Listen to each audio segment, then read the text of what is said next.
Hola, ¿qué tal? ¿Cómo están? Muy buenos días. Nos da muchísimo gusto saludarles a través de esta transmisión del portal del Museo Regional de Chiapas. Saludamos con muchísimo gusto también a quienes están esta mañana de manera presencial en esta sala del Museo Regional de Chiapas. Gracias a todos por su compañía, por su puntualidad. Hoy nos da muchísimo gusto recibir en este Museo Regional al doctor Alejandro Chesenia Hernández. Yo de entrada les pido que lo recibamos con un fuerte aplauso.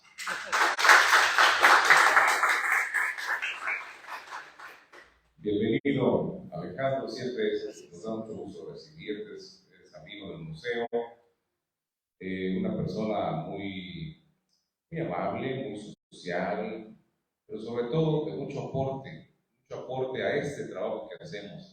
Esta conferencia que hoy nos va a compartir es de esta serie de conferencias que acompañan a la exposición Bonampak, una historia en construcción que se exhibe en este Museo Regional, en la sala temporal. Los invitamos para que vengan al Museo Regional. Está en Tuxtla Gutiérrez, la capital de Chiapas, en la calzada de las personas ilustres, y conozcan esta interesante exposición sobre Bonampak. Justamente, el doctor Alejandro viene hoy a compartirnos el tema Bonampak en las inscripciones jeroglíficas.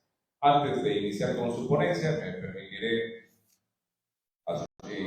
compartirles una reseña muy breve de su extenso currículum sobre el doctor Alejandro Chesenia Hernández. Él obtuvo en 2003 el grado de doctor en Historia por la Universidad Estatal de Voronezh, Rusia, en coordinación con el Centro de Estudios Mesoamericanos de Moscú, Yuri Nolosov. Es autor de 4 libros. También tiene en su haber más de 60 artículos especializados y un libro en coautoría. Es Premio Nacional INA Alfonso Caso 2016 por la mejor investigación publicada en arqueología. Obtuvo la medalla Yuri Nosov al mérito académico del año 2020, otorgada por la Universidad Estatal de Rusia de Humanidades y el Gobierno del Estado de Yucatán. Además, el doctor Alejandro es integrante del Sistema Nacional de Investigadores, nivel 2, y actualmente es investigador de la Facultad de Humanidades de la Universidad de Ciencias y Artes de Chiapas, la UNICACH. Sus temas de investigación, sus líneas, pues son cuevas y arte rupestre maya, epigrafía, iconografía, mayas, religión, de igual manera. No se diga más, escuchemos al doctor Alejandro Chesenia Hernández con la ponencia Bonampak en las inscripciones jeroglíficas. Bienvenido. Muchas gracias.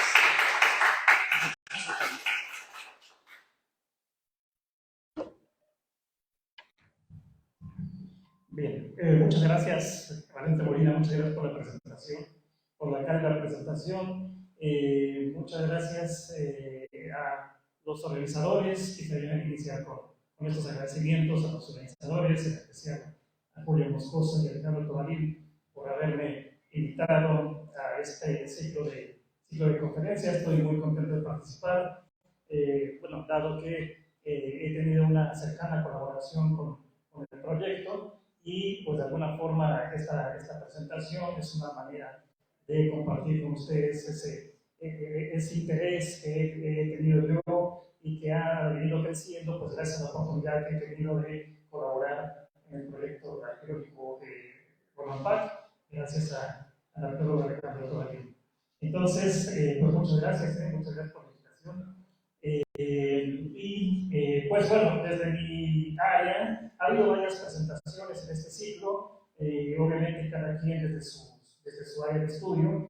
En el caso mío, pues bueno, a mí me corresponde la epigrafía de lo que nos indican los textos jeroglíficos mayas, y es acerca de lo que va a tratar mi conferencia el día de hoy. De ahí que la haya yo titulado Bonampak en las inscripciones jeroglíficas mayas. Digo, en las inscripciones, no estoy hablando de las inscripciones solamente de Bonampak, sino en general, como vamos a ver más adelante, y por ello se titula en las inscripciones jeroglíficas mayas.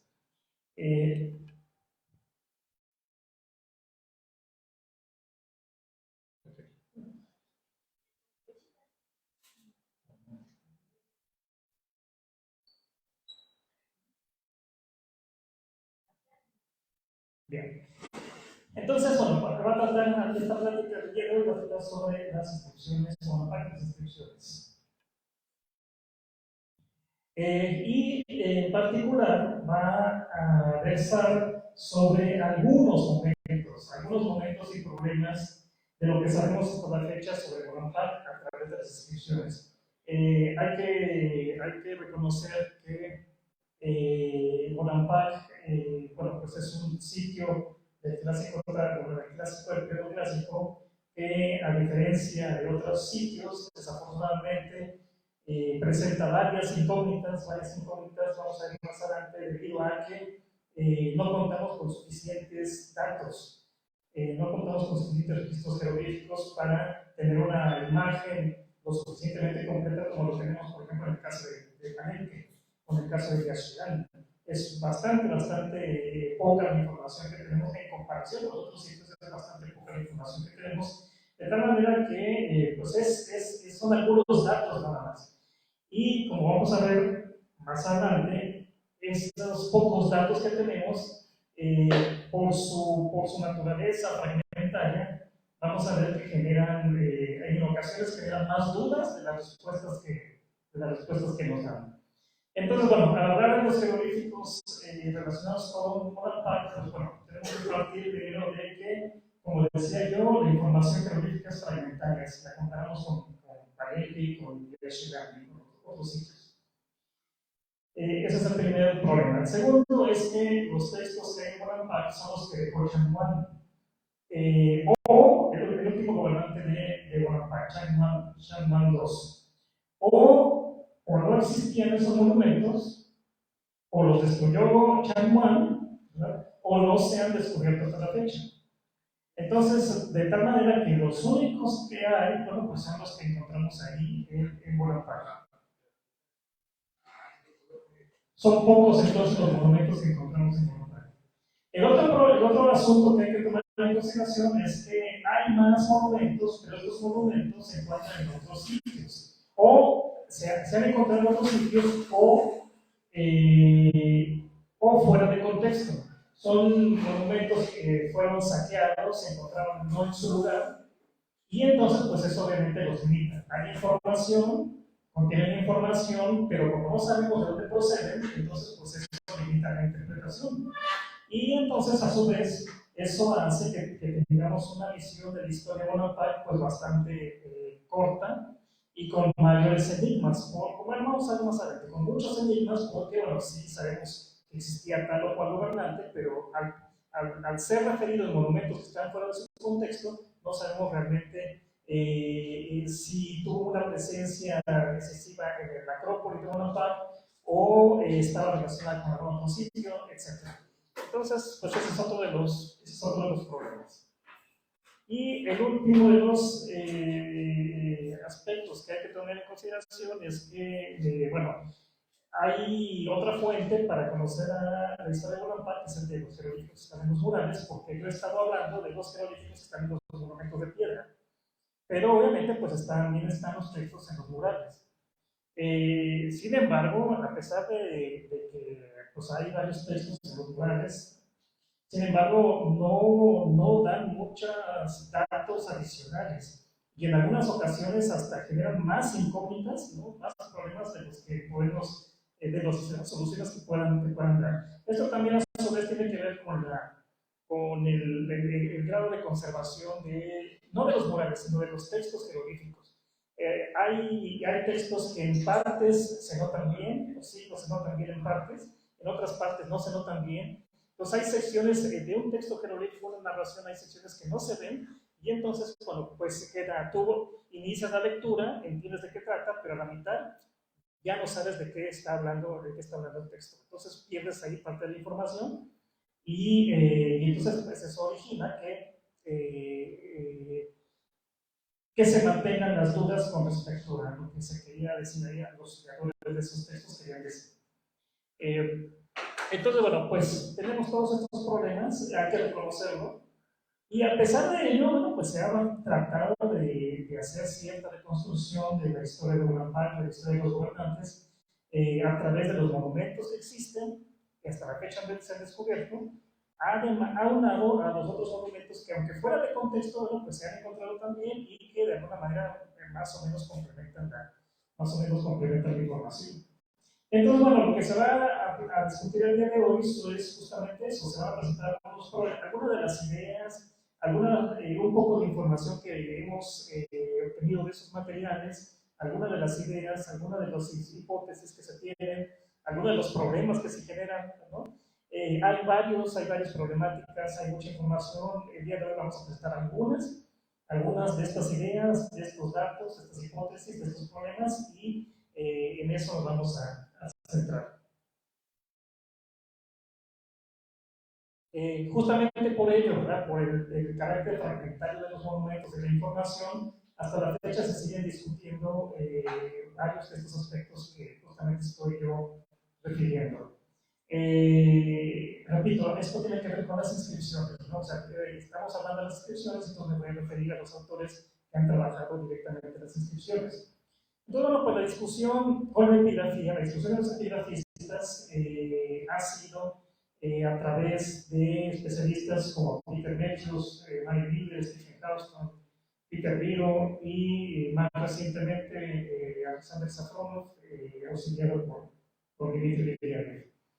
Entonces, pues vamos a narrar acerca de algunas de las ideas y problemas que están discutiendo los autores mencionados. Y bueno, pues lo que acabamos de comentar, ¿verdad? Algunos de los problemas y ideas. Vamos a hablar aquí. Entonces, bueno, vamos a iniciar con el asunto del grifo emblema. Ustedes tienen aquí en la pantalla la lista de algunos, de la mayor parte de los grifos emblema de las ciudades mayas del clásico. Bueno, seguramente sabrán, ¿verdad?, que les llamamos grifos emblemas. En su momento Heinrich Berlin encontró este jeroglífico, este cartucho jeroglífico, le llamó grifo emblema porque a cada ciudad le corresponde uno de ellos. Cada ciudad tenía su propio grifo emblema. Y Heinrich Berlin pensó que era una especie de escudo de armas. Dado que cada ciudad tiene su propio grifo emblema, pues Heinrich Berlin pensó que era una especie de escudo de armas. Entonces, por eso le llamó grifos emblema. Actualmente sabemos que no son escudos de armas, ¿no? Y incluso el término estaría incorrecto. Actualmente sabemos que son los nombres de las dinastías reinantes. Por ejemplo, el grifo emblema de Palenque se lee Bacal, literalmente se lee Divino Señor de Bacal, o sea, el señor de la dinastía de Bacal, que es algo, digamos, que para poder comprenderlo, pues es algo que podría ser un equivalente a los señores de los Austria, o los señores de, sí, bueno, por ejemplo, los señores de Austria, ¿verdad? Entonces, ese es el nombre de la dinastía, de la casa dinástica, de la dinastía, de la casa dinástica.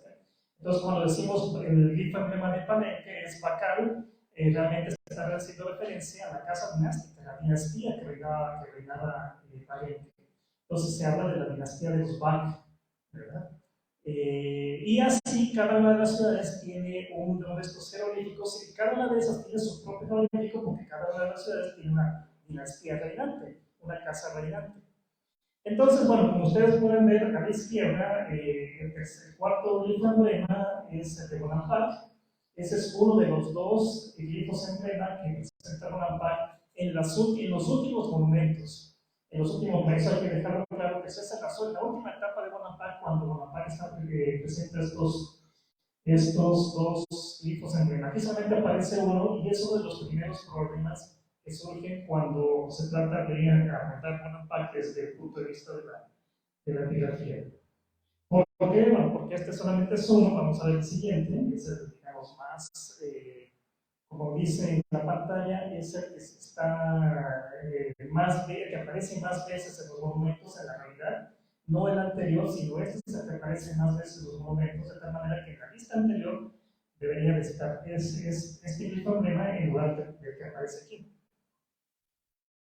Bueno, entonces este es el que aparece en mayor cantidad de los monumentos y se ve Shukarnag.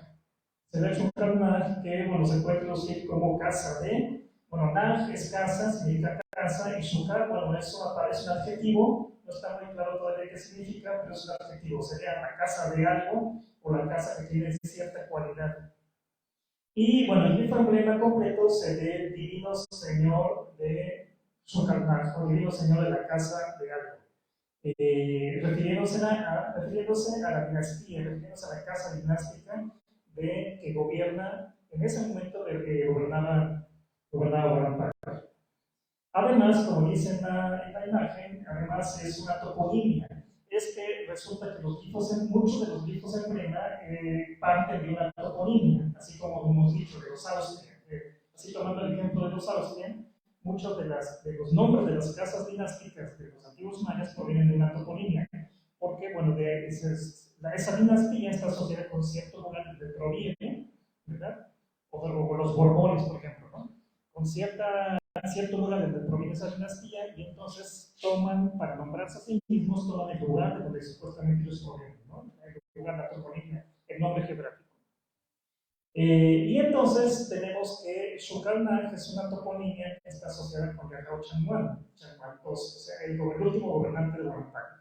Es el reconocido, el más famoso, porque es el último, el creador de los murales, de los monumentos que se conservan. Los últimos monumentos que se conservan, el creador de ellos es Yacao Changuán. Entonces, repito, este es el grifo emblema que aparece en más ocasiones en los monumentos, por lo que vamos a considerarlo como el grifo emblema de Guanajuato. Y entonces ¿qué papel juega el otro grifo emblema?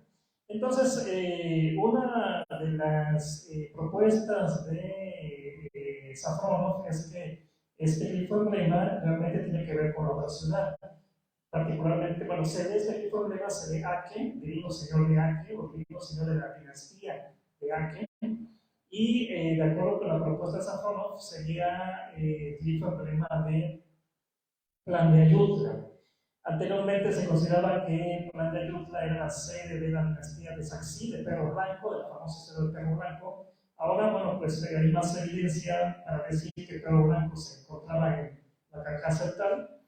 Y entonces, en Plan de Ayutla encontraríamos a Ake, y este sería el grifo emblema de esa dinastía, y que se habría localizado en lo que actualmente es Plan de Ayutla. Hace falta por comprobar esto, pues esto es una propuesta, hace falta más excavaciones arqueológicas en Plan de Ayutla para encontrar el grifo emblema ahí, ¿verdad? Porque no lo encontramos ahí. Es una propuesta únicamente porque por su tamaño, la siguiente ciudad después de la Canja de Guanajuato, o semejante a la Canja de Guanajuato, es Plan de Ayutla. Entonces, bueno, este es un grifo emblema que está también presente de manera recurrente en la historia jeroglífica del área, de tal manera que la siguiente ciudad de mayores dimensiones que correspondería a este jeroglífico, pues es Plan de Ayutla. Pero en el propio sitio de Plan de Ayutla no se ha encontrado, entonces hace falta más excavaciones para poder comprobar esta hipótesis. Hasta el momento es simplemente una propuesta. Y bien, entonces, pero hay otra cuestión aquí. El grifo emblema, el que le vamos a llamar el grifo de Bonaparte, el grifo emblema aparece asociado con otros sitios al mismo tiempo. Aparece en monumentos de la Canjara, aparece en monumentos de Bonaparte, pero también aparece en Ojos de Agua. Y ahí tienen ustedes a la izquierda la estela de Ojos de Agua, donde aparece justamente el grifo emblema de Xucalnaj, que estamos llamando que es de Bonaparte. Es interesante este texto, bueno, se está hablando de que aquí se está hablando que se asentó un gobernante en su territorio, que es un gobernante que se llamaba Mampat, y que era el séptimo en la línea, es interesante esto, el séptimo en la línea del hijo de Yashmunim, un gobernante. Ya de ahí se habla de que la ley se lleva a cabo un ritual, en el territorio del señor de Xucalnaj. Entonces, esto es interesante, pero genera problemas, ¿verdad? Genera problemas. ¿Qué hace el grifo emblema de Bonaparte, vamos a llamar así, que es lo que hace Ojos de Agua, en un texto bastante temprano, y que además, bueno, habla del hijo de Yashpurim, pero en realidad no dice que Yashpurim sea gobernante de Xucalnaj. ¿Por qué? Porque cuando habla de Yashpurim, termina la narración y de ahí se pasa a hablar acerca de que hubo un ritual en el territorio de Xucalnaj. Entonces, bueno, ¿qué podemos entender ahí? Bueno, Ashmoni era el lugar de Yucatán o posiblemente Noruega, ¿verdad? Entonces es complicado, ¿verdad? Por eso decía yo que hay monumentos que a veces se generan más incógnitas de lo que pueden resolver. Pero bueno, lo que sí está claro aquí es que tenemos la presencia del grifo de Bonaparte, ¿no? Lo tenemos en la Cancán, en Bonaparte y en Ojos de Agua. Y entonces, bueno, pues eso ha sido interpretado por Safonov como una indicación de origen común. Pues estamos utilizando el mismo grifo emblema porque habrían tenido un origen común.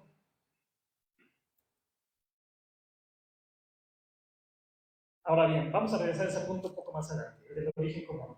Antes de eso, quisiera yo hablar también de este otro punto, que es que además del grifo emblema, también tenemos las referencias a las toponímias. A veces hay confusión entre el grifo emblema y las toponímias. No hay que confundir. En efecto, en muchas ocasiones el grifo emblema proviene de una toponimia, pero a veces encontramos las toponimias solas, sin alguna referencia a alguna dinastía. Entonces aquí en la pantalla tenemos algunos de las toponimias y es interesante porque son toponimias que vamos a encontrar asociadas en algunas ocasiones con el grifo emblema de Bonaparte. Vemos que la primera es la de Chocarnag, cómo se caracteriza por el murciélago, la cabeza del murciélago, que está en el grifo emblema de Chocarnag. Ya lo ven ustedes ahí, en la parte central del grifo emblemática está la representación de un murciélago, la cabeza de un murciélago. Y a partir de ahí, los jeroglíficos que vienen a continuación se ven en Shukarnag. Aquí tenemos de nuevo la cabeza del murciélago y dentro de la cabeza tenemos los siguientes jeroglíficos que conforman la palabra Shukarnag. Esta es solamente la toponimia. Aquí no se está hablando de un gobernante sagrado, simplemente es la toponimia, la casa de algo. Y está asociada con la Janja. Eso es algo interesante, está asociada con la Janja. Aquí hay que tratar de evitar la confusión. Esta toponimia está asociada con la Janja como toponimia, ¿verdad? Después tenemos otra toponimia que es Ukul, ¿no? Que se traduciría como el cerro del Sopilote, o Ukulwitz, que se traduciría como el cerro del Sopilote, de acuerdo con David Stuart. Esta toponimia es la que estaría asociada con Bonaparte. Entonces tenemos que realmente el murciélago de la frase Shukarnag estaría asociada con Bonaparte y Ukulwitz, el cerro del Sopilote, estaría asociado con el sitio arqueológico de es Ulha, que significa agua brotante, y que de acuerdo con Safrono estaría asociada con el sitio de ojos de agua. Porque en esta propuesta, bueno, considerando que la frase de agua brotante podría estar relacionada justamente con eso, ¿no? Con un nacimiento de agua, y entonces el sitio de ojos de agua, cercano a Bonaparte, su nombre se debe pues, justamente a la presencia de nacimientos de agua, y entonces por lo tanto la palabra Ugulja, agua brotante, estaría relacionada justamente con el sitio de ojos de agua. Pero de nuevo sucede lo mismo. Hace falta excavaciones arqueológicas en ojos de agua para encontrar textos en donde se haga referencia a esta toponimia. Porque vamos a ver más adelante que estas toponimias las refieren monumentos de Yaxchilán. Entonces la gente de Yaxchilán se refiere a estas toponimias, pero esas toponimias no aparecen en esos sitios donde estamos diciendo. Ese es uno de los problemas, ¿no? Entonces, hacen falta excavaciones arqueológicas no copiadas pues, para corroborar si es que aparecen textos geológicos que hablen y que presenten esta toponimia de ojos de agua. La siguiente toponimia es Saclacar, que significaría tierra fina blanca, que también no sabemos dónde se localiza esta toponimia, en qué sitio se localiza, está referida al monumento de Yaxchilán, que no sabemos en dónde se localiza. La traducción es tierra fina blanca. Por la traducción, pues podemos suponer que también es una especie de ojo de agua, ¿verdad? ¿No? Una especie de ojo de agua o es alguna orilla de algún río donde hay tierra fina, ¿verdad? Y recuerdo ahorita, por ejemplo, la toponimia de Jalapa, ¿verdad? Jalapa es el agua arenosa. El agua arenosa, eso sería, ¿no? Porque la han traducido de distintas maneras y a veces está mal traducida, pero es realmente es el agua arenosa que caracteriza un manantial, pues, ¿no? Entonces, pues es, digamos, que una toponía muy frecuente en Mesoamérica, esta de referirse a los manantiales. Bueno, entonces, ¿dónde habría más manantiales o dónde habría a orillas de ríos con este tipo de arena, ¿verdad? De tierra? Pues bueno, ahí es donde habría que buscar dónde se podría localizar este asentamiento llamado Sagracaba. Una más es Taj, ¿verdad? Y otra más es Pal, que no aparece aquí en esta lista de jeroglíficos, pero bueno, pues son las toponías que aparecen regularmente en los textos jeroglíficos relacionados con Bonaparte. Vamos entonces a regresar al asunto, al problema del origen. De acuerdo con Safornov, pues el origen de todos por lo menos de Bonaparte y de ojos de agua, habría sido la Canja. De ahí vendría, o de ahí provendría el grifo Rema. Y entonces la idea es que la hipótesis es que de ahí habrían partido diferentes linajes a fundar diferentes sitios subsidiarios. Pues bueno, se sabe de casos en donde de una capital pues partían los hijos, ¿verdad? ¿No? Y iban a otros lugares y fundaban ahí sitios y fundaban dinastías en otros lugares. Entonces, probablemente eso pudo haber sido.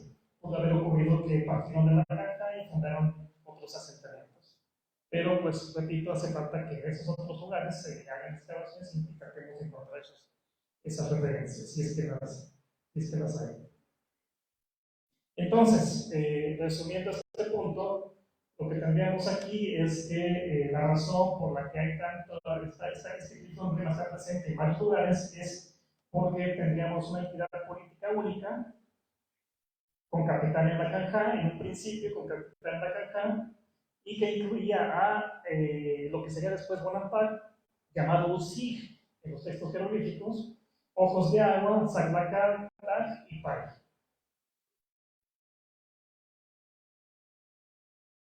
Y entonces la propuesta, sobre todo este desenvolvimiento de todos estos sitios, sería que en algún momento la capital de la Canja fue trasladada a lo que pues, hoy conocemos como Bonaparte, a inicio del séptimo siglo, hacia el 600, y llevándose consigo el grifo en plena. O sea, la dinastía se traslada de la Canja, se traslada a Bonaparte,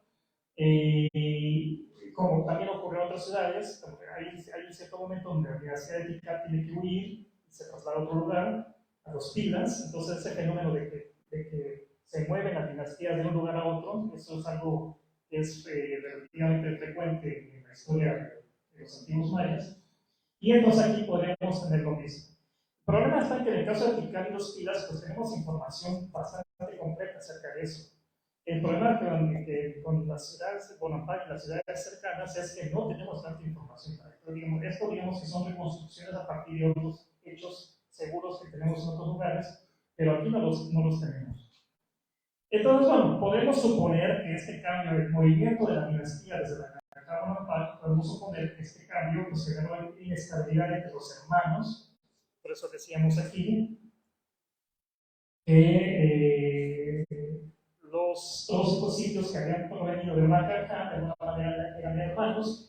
Entonces, al momento de trasladarse a la dinastía de la Canja a Bonaparte, pues empezó un conflicto entre los hermanos, digamos, entre comillas, por disputarse la nueva capital del reino, que ahora iba a estar en Bonaparte, y entonces ahí comienzan los conflictos que vamos a ver a continuación.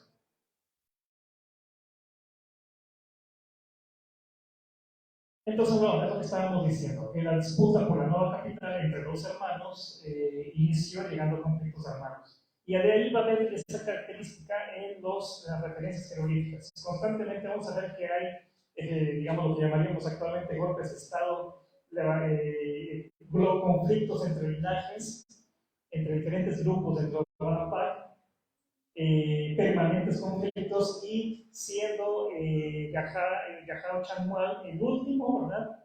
De esa serie de personajes que estuvieron inmersos en estos conflictos. ¿Por qué decimos el último? Porque después, bueno, vino el fin de la civilización clásica, y entonces, bueno, pues ya no sabemos qué hubiera ocurrido. ¿Qué hubiera ocurrido de no haber llegado a su fin la civilización clásica? Es muy probable que Yahya Chanmual tal tal vez hubiera sido también víctima a su vez de otro grupo, ¿verdad? Que el otro grupo se haya fortalecido de nuevo y entonces lo vayan también a Changwon, lo vayan sustituido por otro, como vamos a ver a continuación.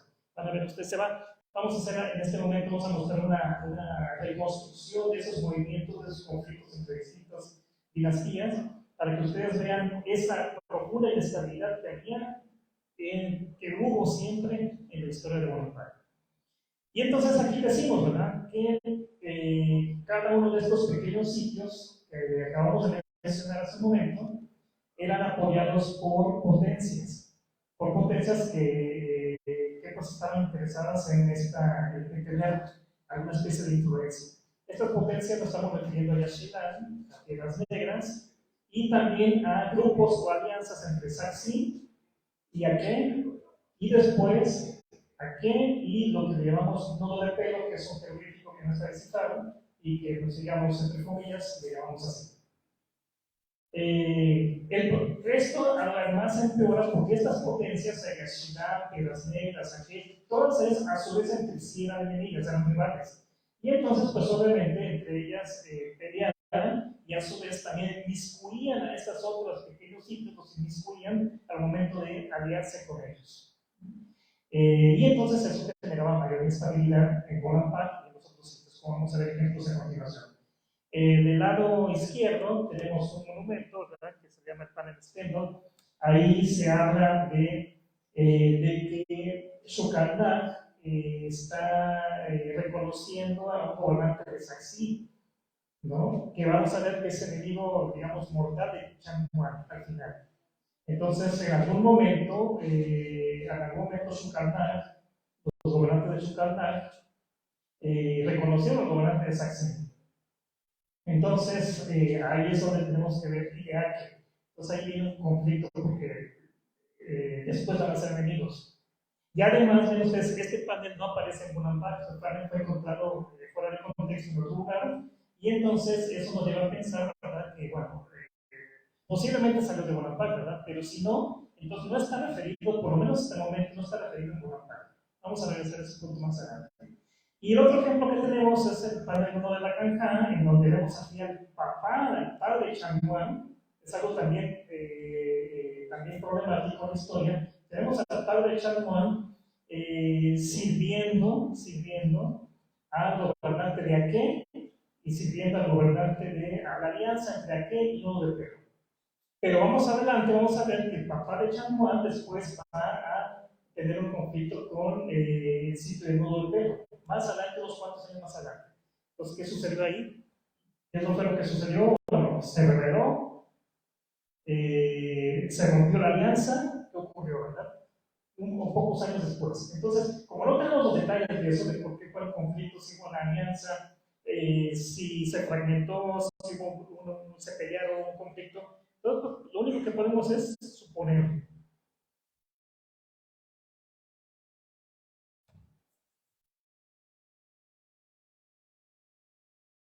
Bien, aquí pues simplemente para recordar los mitos emblemáticos de los otros ciudades. Tenemos arriba Yaxchilán, que son los que están involucrados, Piedras Negras, y a un lado Saxi, el grifo emblema de Saxi. Aquí tenemos lo que les comentábamos, la alianza de Aké, el grifo emblema de Aké, como ya hemos visto, está a la derecha, y el grifo emblema de lo que se llama, entre comillas, nudo del pelo, pues está a la izquierda. Esta alianza, ¿no?, del pelo con Aké se organiza contra la Canja Bonaparte y llegaron a ser gobernantes de la Canja de Bonaparte. Y justamente por eso es que está aquí el papá de Changwon, está aquí representando, y se dice en el texto que el servidor auxiliar es auxiliar de los señores de Aké y de Nodo de Pelo. Repito, y pocos años después resulta que esa alianza se va a romper, y entonces el papá de Changwon pues, es el primero que emerge como el gobernante único de Bonaparte. Y después pues, le traslada ese poder a su hijo, y es el que aparece al final de la historia como el único gobernante de Bonaparte. Al final. Y bien, entonces aquí estoy haciendo un ejercicio, ¿no?, donde les muestro a los gobernantes que se conocen, algunos de los gobernantes que se conocen, organizados de la siguiente manera. Hay nombres de gobernantes que están en los monumentos, que digamos, están reconocidos por Chamuán, que es el último gobernante. Están reconocidos porque él los menciona en sus monumentos, o porque hay otros monumentos de Bonaparte que se conservaron, que no son de Chamuán, pero que él los conservó. O sea, no los destruyó, él los conservó. ¿Por qué? Pues porque al parecer había un interés en mantener esa línea de él con la información que se menciona en los monumentos. Entonces, por eso es que van ustedes a ver que a la izquierda tenemos la lista de los gobernantes que son, digamos, reconocidos por Chamuán. Repito, ya sea porque están en los monumentos que él solicitó o porque están en monumentos que él conservó, monumentos más antiguos, pero que él conservó ahí en Bonaparte.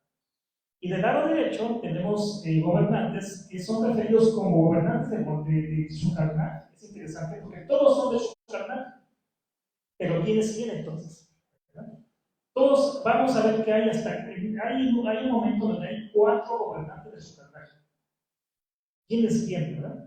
Y los 4 son reconocidos por Yershilam, pero no aparecen en Bonaparte, ¿verdad? Entonces, pues ya ven ustedes, es como actualmente ocurre, ¿verdad? ¿No?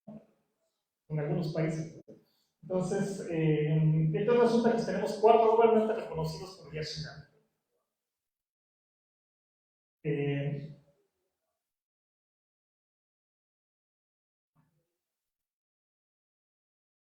Entonces, bueno, tenemos hasta arriba el gobernante Yashpunim, que bueno, sería, por el tiempo recorrido, sería uno de los primeros. Y de ahí, entonces, tendríamos ya clasificados por la pertenencia, ¿verdad?, hacia determinados grupos. Entonces, tenemos que primero la lista es Yahar Chamuel primero, después tenemos a Ojnal, y después hay un vacío en la línea que reconoce a Chamuel, hay un vacío, y justamente en ese momento es cuando de este otro lado tenemos a Chantok, que es un personaje que puede estar asociado. Los siguientes, vean ustedes cómo se comporta la secuencia. Los siguientes hay 2 gobernantes reconocidos por Chamuel, que es Nakaftok y después Agnakel. Después viene un vacío en el cual justamente aparecen, no en monumentos de Bonaparte, sino en monumentos fuera de Bonaparte, aparecen 2 gobernantes, que es Kinich Chakchik y Bajlan. Kinich Chakchik está asociado con Saxi, un monumento que presenté hace más atrás, está asociado con Saxi, y Bajlan está asociado con esta otra entidad que se llamamos Nube de Pedro. Después desaparece la lista de ese lado y aparecen gobernantes que son reconocidos por Chamuán en sus monumentos. Entonces ahí tenemos al propio padre de Chamuán, a Sakelech, y después Yahar Chamuán II, el propio Chamuán II. Entonces es, digamos, que coherente cómo se va desarrollando la lista, porque cuando hay un vacío en Bonaparte, ahí aparecen gobernantes del otro lado, ¿verdad?, reconocidos por las otras potencias.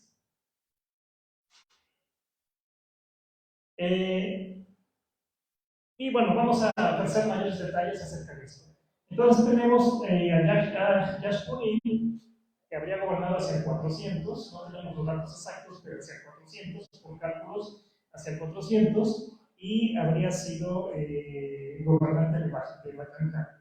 Otro señor que está referido en esta estela, el estelano de Bacanja, no sabemos el nombre exacto, pero habría gobernado Bacanja hacia el 554. Hasta aquí, digamos que son gobernantes de la casa original, del sitio original. Pero aquí empiezan los problemas que ya les comentaba yo en la imagen anterior, y aquí con mayor detalle las fechas. Tenemos después en blanco, con color blanco, están los gobernantes que son reconocidos por Chamuán, y con verde están los gobernantes que no reconocen Chamuán porque no aparecen en los monumentos que conservan, y sí aparecen en monumentos de los otros, en los monumentos de Gran Enemigo. Entonces, bueno, miren ustedes, tenemos a Kantokluk, que gobierna en el 564. ¿No? En otra diapositiva voy a mostrar con qué sitios en particular están asociados. O sea, con qué potencias que se inmiscuyen están asociados. Entonces tenemos Kantokluk, que es en el 564, después tenemos a Manfat, desde el 573, gobierna al 588 posiblemente. De ahí se pierden los datos porque aparece en la escena Yahao Chanmuan I, del 600 al 605, muy poco tiempo. Después viene Ahognar. Esto es interesante. Ustedes ven la pantalla, tenemos Ahognar, lo subrayé, porque vemos que desaparece después de Chantok. Después del siguiente verde, que viene en verde, vuelve a aparecer Ahognar. ¿Qué sucede ahí? Sucede que Ahognar gobierna, hasta donde sabemos, del 605 al 610, pero después hay lo que llamaremos golpe de Estado. ¿No? Entonces, de pronto aparece en el gobierno de Bonaparte, aparece Chantok, del 610 al 611. Desaparece Chantok, ¿no? Y vuelve al gobierno, vuelve a Ahognar, del 611 al 614. ¿No? Entonces, otra vez nos habla de ese constante conflicto, ¿verdad? En que llega una línea dinástica, llega un linaje, es derrocado por otro linaje, a su vez se recupera el anterior, lo vuelve a derrocar, y así está constantemente, como ustedes pueden ver más adelante. Entonces regresa a Ahognar, hereda el poder a Murakar-Tok, por 643 a 648, y después vienen todos los 4 señores simultáneos. Se pierde la lista en Bonaparte, y después aparecen 4 señores simultáneos en el 658, y todos son apoyados por Piedras Negras. No están reconocidos en Bonaparte, pero sí los reconocen en Piedras Negras. Es evidente pues, que ahí está inmiscuida Piedras Negras, ¿no? La ciudad de Piedras Negras está inmiscuida en la historia, en la política interna de Bonaparte. Ahora, estos 4 señores simultáneos, cada uno de ellos proviene de estas toponinas que dijimos, Bogulja, Pai, ¿no? Pai y Saglacán. Son 4 porque son estos 4 sitios, se les refiere como provenientes de esos 4 sitios. Y a los 4 se les otorga el emblema de Shukalnak. Entonces son 4 que vienen de 4 sitios distintos al mismo tiempo. Entonces, ¿cómo podemos eso interpretarlo? ¿Cómo podemos interpretarlo? Entonces son varias ciudades y todas comparten la línea dinástica, ¿verdad? Son familiares, son hermanos, ¿verdad? ¿Por qué no aparecen por qué no hay una asociación con el linaje de Chanmuan? Hay un conflicto evidentemente, ¿verdad? Entonces, por eso les decía yo que genera enigmas. Y además, bueno, pues están apoyados por ellos, aparecen referidos en un momento de Piedras Negras. Y Chanmuan, la línea que viene de Chanmuan, siempre está asociada con Yaxchilán. Y sabemos que Piedras Negras y Yaxchilán eran rivales. Entonces, bueno, pues se puede entender este comportamiento. Después de esos 4 señores simultáneos, viene Akulpat en el 664. Después viene Ahnakei, que sí es reconocido por Chanmuan, en el 683. A continuación, otra vez viene una especie de cambio de poder, y entonces aparece un personaje llamado Sakchikpat en el 689. Regresa Ahnakei, ya nosotros tenemos otra vez el mismo problema. Estaba Ahnakei, lo derroca Sakchikpat, después de nuevo Ahnakei lo derroca y regresa al poder. De nuevo regresa al poder. Por eso está subrayado de blanco. Los 2 que están en blanco están subrayados porque hay un problema ahí. Regresa y bueno, recupera el poder. Pero ocurre otra vez lo mismo. De nuevo, otra vez regresan los de color verde, ¿verdad? Que somos apoyados por entidades externas. Y tenemos ahí después a 3 gobernantes una vez más disputándose el poder de Bonaparte. Tenemos ahí a Kichchakchik, que está asociado con Saxi, a Popolchay, que está asociado con Piedras Negras, y a Batlam. El primero del 717 a 732, el otro aparentemente en el 729, y el último Batlam en el 732 a 746. Después termina esa lista y ya viene lo último que conocemos de Bonaparte. Viene Arsakeles, que es el padre de Chanmuan, y finalmente Chanmuan. El padre de 740 años, 776 aproximadamente, y el último Yahao Chanmuan, bueno, pues en el 776, en la época de los murales. Y con eso finaliza la historia.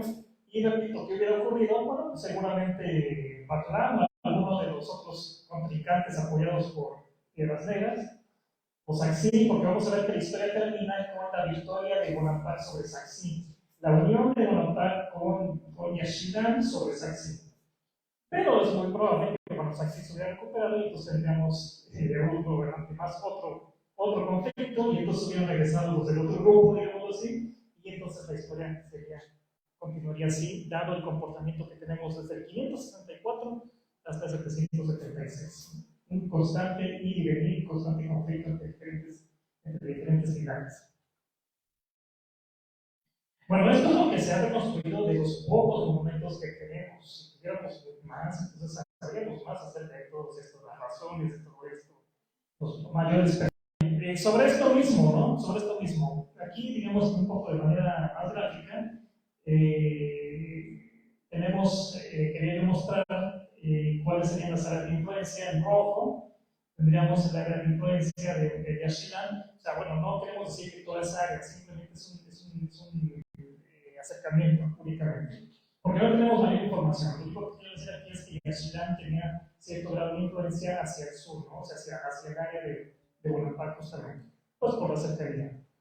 En azul tenemos Piedras Negras, que coincide justamente con el área de influencia de Piedras Negras, y en verde pues, tendríamos el área de influencia de Saxí, de Arque, y posiblemente de ese sitio que se llama Nudo de Pedro, posiblemente. Pero digamos que están repartidas las áreas de influencia de esa manera, y entonces pues están constantemente tratando de hacerse del poder de la nueva capital, que es Bonaparte. Entonces aquí tendríamos, si nos organizamos de manera un poco más gráfica, tendríamos que, ¿cómo están inmiscuidas estas potencias? Pues Yaxchilán estaría apoyando a la Canja, Chucalná, y a Bonaparte Usig. Y Piedras Negras estaría apoyando a Bugulja, a Saclacal, a Taj y a Pai. ¿Por qué sabemos eso? Porque, repito, en un momento de Piedras Negras aparecen los 4 personajes, los 4 tienen el mismo emblema, los 4 son gobernantes y son de 4 distintos lugares, ¿no? O sea, de Bugulja es señor de Chucalná, Saclacal también es señor de Chucalná, Taj es señor de Chucalná y el último también lo es. Pero nunca aparecen en los monumentos de Bonaparte, solamente son referidos por Piedras Negras. Y van a ver todo detalle más adelante, más interesante. Y bueno, esta otra entidad de Arque está asociada con Saxí. Y bueno, pues aquí, digamos, de manera un poco más gráfica, ustedes pueden ver cómo se ve este comportamiento. Ven ustedes, bueno, ¿cómo es que sabemos que son rivales? De nuevo, los de blanco son los reconocidos por Chanuán y los de morado son los de las otras potencias. Capturado por Jaguar o por el nudo de Yaxchilán. Ya hemos dicho que Yaxchilán apoya a Bonaparte, a la Canja, ¿verdad? Entonces, todos aquellos que ostentan, que pretendían ostentar el grifo, emblema de Chucalná, y que no eran de la línea de Chanuán, entonces eran enemigos de Yaxchilán. Y por lo regular son aliados de Piedras Negras. Entonces, por eso es que Canto Club es capturado por Jaguar o de Nudo 2 de Yaxchilán. De Mampat no tenemos información. Yahao Changman, pues vamos a ver que es apoyado evidentemente por Yaxchilán. Vemos que a continuación tenemos Aj Ognal. Vemos que es Aj Ognal huyó a Yaxchilán en un momento. De acuerdo con los textos teológicos, huyó a Yaxchilán, que es justo cuando llega a Aj Chactoc. Pero ese Aj Chactoc es capturado por Yaxchilán. Entonces tenemos que Aj Ognal huyó hacia Yaxchilán, fue a pedir apoyo, ¿verdad? Y entonces Yaxchilán ejerció, ¿verdad? Decidió apoyarlo y entonces al grado que capturó al que había llegado al poder. Por eso es que Aj Ognal después regresa restablecido por escudo Jaguar y Yaxchilán. Bueno, y después tenemos a Bonacapto, que también huyó y también fue restablecido por Bajo Jaguar 3 de Yaxchilán. Y entonces tenemos 4 señores simultáneos que son reconocidos por el gobernante 2 de Piedras Negras, que es lo que estaba yo comentando. De Aculpa no tenemos mucha información. Después tenemos que Ajanakei, de nuevo, huyó a Yaxchilán, pero fue restablecido por Yaxchilán. Después vienen 4 personajes que no son repito, que no están reconocidos por Chanuán, pero ustedes pueden ver aquí que sí fueron puestos en su lugar por Díaz Chilán. Aksaki Chilpad fue capturado por escudos de Abraham III de Díaz Chilán. Y Chakchik reconoce a los gobernantes de Saxí y de Aquel. O sea, evidentemente no es un personaje asociado con Changwan. Oporchay es capturado por escudos de Abraham III de Díaz Chilán. También, obvio, no es una persona de la línea de Changwan. De Bakla no tenemos información, de Axaqueles, pues sabemos que es el padre de Changwan. Y, pues por último, ¿verdad? Changwan II, que está íntimamente ligado con Smodarwar IV de Yasulan, y que finalmente juntos capturan al último adversario de Gnaque Changwan de Bonaparte, ¿no? O sea, vencen a Saxi, a los gobernantes de Saxi, entre otros más. Entonces, bueno, pues son mayores detalles acerca de toda esta inestable historia que presenta Bonaparte, bastante inestable, y que se debe, obviamente, pues por el carácter de estas alianzas que se establecían en la época prehispánica. Son alianzas bastante efímeras, bastante inestables, las lealtades son cambiantes constantemente cambian las lealtades por determinados intereses, y aquí se ve con bastante claridad, bastante inestabilidad. Bueno, y ya para ir terminando, pues simplemente recordar ya los últimos eventos del último gobernante, de Gajah Changwan II, que es el que tenemos más información. Ojalá sí tuviéramos de cantidad de información sobre los otros gobernantes, pero pues no tenemos, ¿no? De este lo tenemos porque, bueno, pues fue el último, fue el que dejó los monumentos, que los elaboró los últimos, y pues gracias a ello tenemos información más precisa. Y bueno, pues esa información que ya se conoce porque bueno, ha sido estudiada desde hace tiempo atrás. Esto solamente es para recordar. Pues tenemos primero al padre de Changwan, que el 17 de julio de 1748 captura a un guerrero del señor de Nudo de Pelo, que está eso referido en el 23. Después tenemos 15 de julio de 1776, asciende al trono Changwan, según la Estela 2. El 2 de diciembre de 1780 se celebró el fin de periodo de 5 años, como está indicado en la Estela 1. El 6 de noviembre de 1785 festeja un fin de periodo de 10 años con un prisionero, en la Estela 3. El 19 de julio de 1786 captura a un señor, no se ve bien el jeroglífico, no sabemos cómo se llama exactamente, no sé muy bien, pero bueno, en 1786 captura a ese señor en el mural del cuarto 2. Una fecha que ya había en su momento Mauricio Rosas ya la había propuesto y que después se confirmó, ¿no? Este texto es interesante porque también presenta asociaciones posibles asociaciones con el centro del Petén.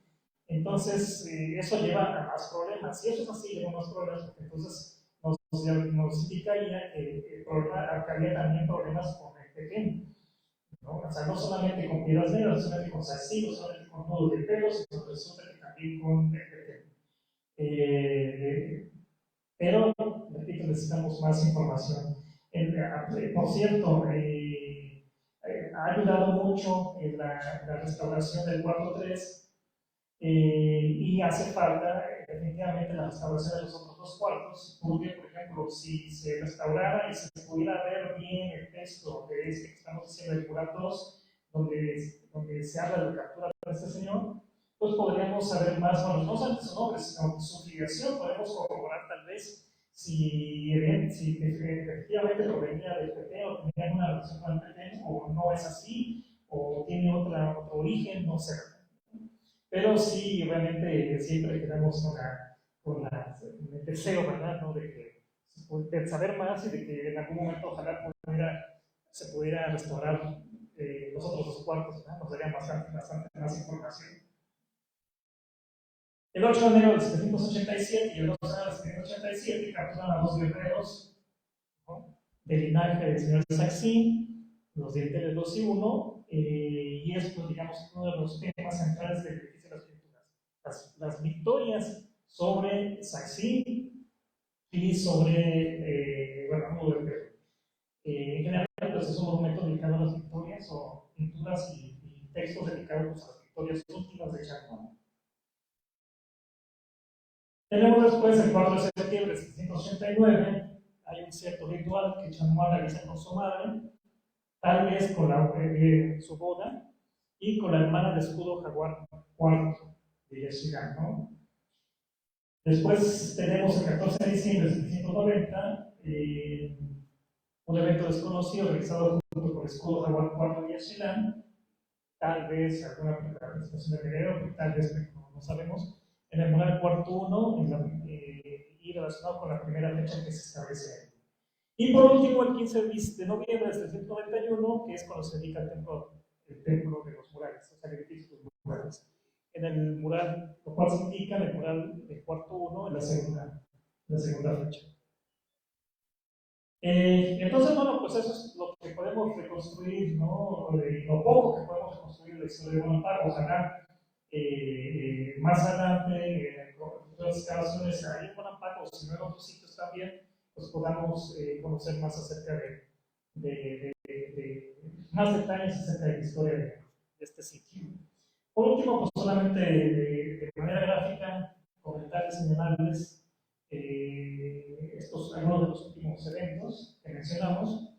Aquí tenemos otra vez la alianza, ¿no?, de Peluaque contra la Canja, que finalmente fue deshecha por el padre de Chang'an. Aquí tenemos al papá de Chang'an capturando a una persona asociada con el sitio de Nudo de Pelo. Había una alianza, se rompió, se enemistaron, no sabemos. Pero lo que sí es que después de esto, él ya heredó el poder único a su hijo, a Chang'an. Digan ustedes, y por eso es que en la estela 1 de Bonaparte, por eso es que ya aparecen los dos glifos. Chang'an presenta los dos glifos emblema. Presenta el glifo de emblema de Chucalná, que es del murciélago, y también presenta el glifo emblema de Aqué, porque al parecer, después de este conflicto, de la victoria sobre esta alianza, entonces él toma el glifo emblema de Aqué, lo suma al glifo emblema de Chucalná, y por eso en la estela 1 de Bonaparte aparece tanto el glifo del murciélago como este. El Chang'an posee los dos glifos emblema. Entonces resulta que él se convierte no solamente en el gobernante de Bonaparte, sino se habría convertido también en el gobernante de Aquel, o sea, del clan de Ayutla. Pero bueno, repito, hace falta excavar más en el clan de Ayutla para ver si realmente el clan de Ayutla era Aquel. Y bueno, por último, Saxi, uno de los principales enemigos de Bonaparte, finalmente fue vencida por Jao Chang'an con auxilio de Yaxchilán, lo que se conmemora en el edificio de las pinturas. Pues aquí tenemos dos de los dinteles del edificio de las pinturas, donde pues, se narra acerca de la victoria de Yare Chang'an con ayuda de Yaxchilán sobre personajes que provienen de Saxi, de la ciudad de Saxi, de lo que sabemos que ahora que es la Canja Central. Y bueno, con eso terminaríamos el día de hoy. Te repito, son algunos de los problemas, ¿no?, algunos de los temas. Hay más temas aquí. Los murales de Bonaparte dan información, pero también dan enigmas, ¿no? Pero bueno, por lo menos tenemos ahí más datos que discutir, ¿no?